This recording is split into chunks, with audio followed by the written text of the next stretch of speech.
Girth strikes again. You know, I can't remember which size I got this shirt in, but whatever size it was, it's like one size too big. But that's okay, and it smells really weird.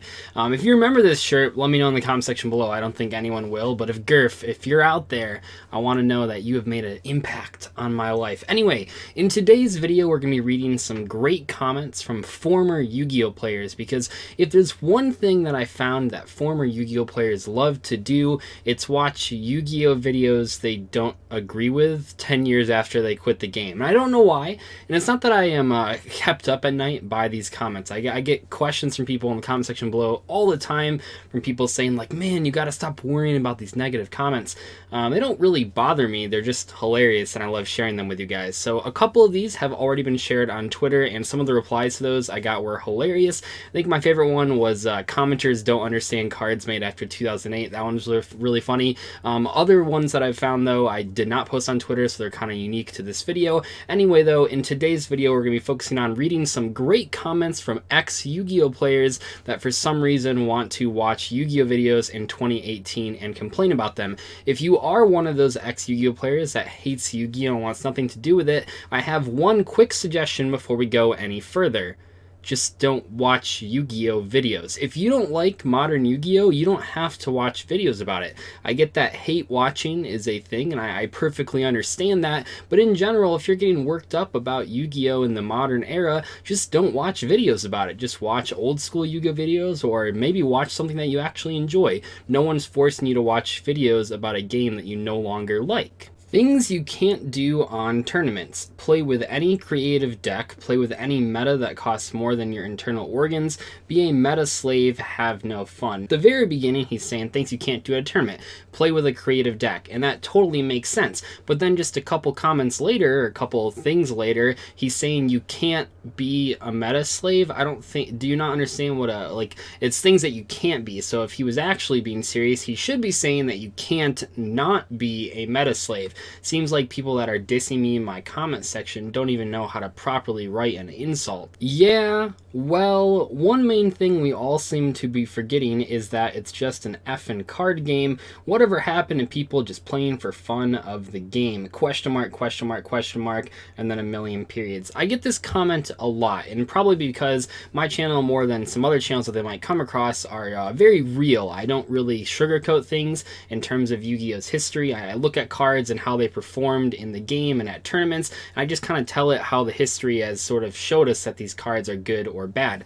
No one likes hearing that their favorite cards aren't good. No one likes hearing that their favorite decks aren't competitive. I never want anyone to watch a video of mine about a strategy that I hype up and then go out and spend a couple $100s on that deck and then go to locals and go 2-2 or 2-3, or maybe, yeah, there's a 4-round and a 5-round tournament. But I don't want someone to feel misled by things that I'm saying. So I try to look at what actually happened and just kind of tell you what happened and why it happened, or try to come up with a reason that it happened. So when people see those videos, they see it as sort of killing the fun out of the game. But this is a comment that you see on pretty much any card game and any game, really, any video game. You have people that are playing it casually, which is perfectly fine, and they're just playing for fun. And I've mentioned before that casual players really like clown fiestas in Yu-Gi-Oh, when you have tons of random cards in your decks, and maybe not necessarily actual random, but just like cards of an archetype that not a lot of people play. You play lots of crazy tech options that might go off every once in a while, but not too consistently, and they just want different sort of exciting games, and that's perfectly fine. That's one way of enjoying Yu-Gi-Oh! But what a lot of people forget, and I've mentioned this before, replying to those comments, because sometimes I do reply to these comments, some people have fun winning, and some people have fun spending the time to build their deck in the best way possible, figuring out the meta game, figuring out the trends, and then applying all of that research that they've done and all the testing they've done, and actually taking that to a tournament and doing well, or at least learning something along the way. Some people really just want to be as competitive as possible, and that doesn't mean that that's any better or worse than the other style of having fun, which is just doing whatever. But you can't really discredit those that actually want to be successful in this game just because you yourself don't have fun doing those things. I don't really have fun playing playing the games that are clown fiestas when I can't control anything that's happening. I don't really get to pick my deck's consistency, just in the same way that someone that likes those types of games or those styles of games doesn't really like spending the time researching the metagame and trying to make predictions on the next events. There are all sorts of ways to find fun in Yu-Gi-Oh! And no one way is better or worse than any other way, and I think a lot of people, especially players that are former Yu-Gi-Oh! Players that only play the game for casual fun, seem to forget that the competitive players are actually having fun doing what they're doing, even if the person that commented that doesn't quite understand it. This one was on the Why Pot Agreed is Banned video, and it says, it's banned because everyone who plays Yu-Gi-Oh! Nowadays is a bitch. They cry about everything. Now, back in the day, we used to play with real cards and had balls. Kids nowadays who play Yu-Gi-Oh! Now are bitches. Anyone who bans a card because you might lose, and it's so unfair. Seriously, they need to get rid of Synchro Summon and most definitely Pendulum and Link Monsters and Exceed Monster and go back to the way things were. Wow, that question was one really long run-on sentence. I get this comment a lot as well. You know, people seem to think, well, first off, the people that comment these things, if you go back and look at that comment, it seems like he's implying that the players get to ban cards. That's not how it works. Konami decides which cards should get banned. It's actually completely out of the player's control. And what you'll see in the next comment as well is that some people just don't agree with cards getting banned. But I always find these comments really intriguing, just because why does it matter if overpowered cards are banned? Why does that make the players who don't want to play against those cards any worse than the players who do want to play with those cards? I have to imagine most of the former Yu-Gi-Oh! Players typing comments like that only played the game very, very casually, because if you think back to when the Banlist was created, it was created because all the decks were like 20 cards the same from every other deck out there. You had things like Yada Lock that would just FTK you basically. I guess it wasn't a first turn kill, but it's just 2-turn kill, whatever, where you just get locked out of the game entirely. I don't think the players that are leaving these comments that are anti-Banlist are really talking about formats like that. I think they probably just played the game with their friends, probably didn't even know a lot of the ban cards, what they could do at their fullest potential. And yeah, cards like Pot of Greed and Graceful Charity don't seem that crazy when you're just playing on the schoolyard. When we're talking about competitive environments, you have to sort of keep in mind Konami is trying to make the game as balanced as possible, or at least that's what they should be trying to do.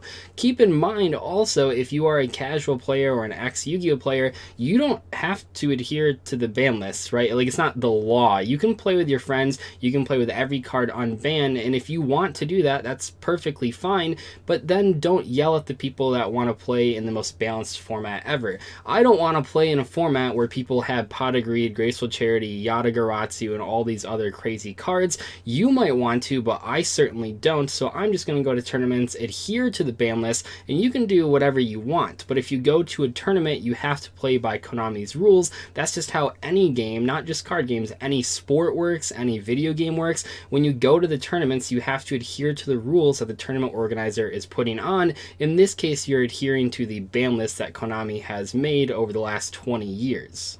Only 5 things you can't do? Well, here's everything you can't do. Number 1, and by the way, he only has one number, basically anything. The tournament setup restricts you from pretty much doing anything and introducing a balance of cards that were made to play the game. It's not competitive anymore, if it ever was, because that was like the loudest garbage truck I've ever heard. It's not competitive anymore, if it ever was, because instead of allowing all cards in the game and actually make players actually come up with real strategies to counter them, they'd rather outlaw said cards and slap training wheels on everyone, cause wah, this card is broken because I'm too stupid to counter it.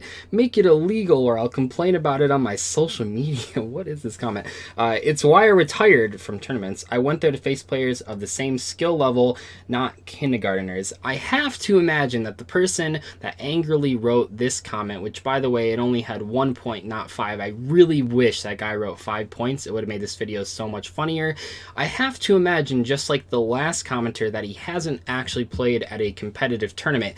In fact, I wish I was at the locals that he went to with all of his banned cards. I'm sure he just got laughed out of there. Now, in the case where someone shows up to a locals that I've gone to and has showed up with banned cards, usually they're pretty understanding. They just say, which of these cards can I use in tournaments? I haven't played in a while, and usually they're pretty understanding and people just help them create new decks. But from the sounds of this guy's comment, he probably didn't take it that way. Can you imagine for a second somebody that's like a former Yu-Gi-Oh player, maybe a little bit older than the other players at locals, showing up with a deck of like 3 Pot of Greed, 3 Graceful Charity, all that sort of stuff, and then telling people to their face like, oh, I don't use the training wheels of the Banlist, I don't play with kindergarteners? Man, that would have been great. I wish I would have been there. That was probably like one of the best locals for that entire like existence of that store. I'm sure people laugh about it to this day. So that guy probably got laughed out of the store, and then he wrote this angry comment on one of my videos, and now he makes it into this video. But once again, these comments are so funny to me. I don't get angry from these nostalgic comments about old school Yu-Gi-Oh! I just find them hilarious. They're uninformed, they're angrily written, and usually they're not using sound logic, and most importantly, they're misremembering old school Yu-Gi-Oh! I love old school Yu-Gi-Oh! It helped the game get to where it is nowadays, but it definitely wasn't without its issues. You had every single deck playing like the same 20 cards, and that really made for cookie cutter deck building, which I know people complain about in today's Yu-Gi-Oh! But it really was like that back in 2003, 2004, 2005, maybe 2005 not so much, but 2003 and 2004 especially. You just had to play like the same cards in every single deck, and it wasn't even really like archetype cards or hand traps or anything like that. It was just random unsearchable one-ofs, which once again I can kind of relate to because I understand that that's like a clown fiesta that a lot of old school and former Yu-Gi-Oh players really like out of casual Yu-Gi-Oh. Anyway though, hope you guys enjoyed today's video, reading some of these hilarious former Yu-Gi-Oh player comments. No, they do not keep me up at night. Yes, I do laugh at them on Twitter, so make sure to follow me there if you want to see these ahead of time before they get posted in a video. I'll see you guys later though. Thank you so much for watching. Goodbye.